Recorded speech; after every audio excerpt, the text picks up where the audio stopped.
নমস্কাৰ সকলোকে ময়ূৰীজ কালেকশ্যনৰ পুনৰ এটি শৰ্টছ ভিডিঅলৈ আপোনালোকক সকলোকে স্বাগতম জনাইছো। আজি একদম ধুনীয়া কাপোৰ এযোৰ লৈ আহিছো।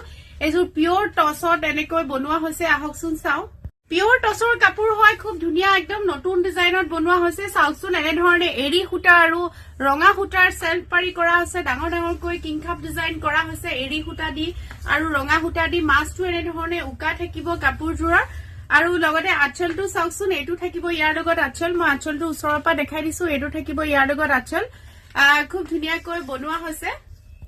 আৰু ব্লাউজটো চাওকচোন, ব্লাউজটো এনেকৈ এৰী সূতা আৰু ৰঙা সূতা এনেধৰণে কাম কৰা হৈছে। আৰু লগতে মেখেলাখন চাওকচোন, আহল বহল হয়, কিমান আহল বহল আৰু ওপৰলৈকে কাম কৰা আছে। আপোনালোকক ওচৰৰ পৰা মই মেখেলাখন দেখাই দিছো। এখন থাকিব ইয়াৰ লগত মেখেলা। কাপোৰযোৰ কেনেকুৱা লাগিছে কমেন্ট কৰিব দেই। এইযোৰ কাপোৰ আপোনালোকে লবলৈ হলে ৭৫০০ টকাত লব পাৰিব। বুকিং কৰিবলৈ হলে স্ক্ৰীনত থকা নম্বৰত মোক হোৱাটছআপ কৰিব স্ক্ৰীনশ্বট লৈ। আৰু আমাৰ বুটিকলৈ আহিবও পাৰে। আমাৰ বুটিকৰ ঠিকনাটো হল গুৱাহাটী শিলপুখুৰী তনিক জুৱেলাৰীৰ ওচৰত।